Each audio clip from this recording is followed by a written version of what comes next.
Why do you hate your dishwasher and laundry cleaning pods? Wait, you don't?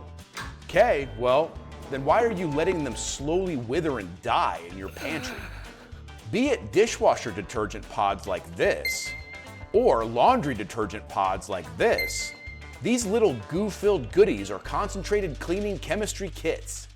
And they're designed to seal in the cleaning compounds until the precise moment they hit the water during a wash cycle. Heat, moisture, and oxygen are the three biggest shelf life shorteners. If you leave these pods unsealed, over time the water-soluble film wrapper starts to dissolve and become sticky, clumpy, or leaky. The enzymes that break down stains and stuck-on stuff degrade, and the detergents inside lose potency and become less effective at cleaning your dishes or clothes.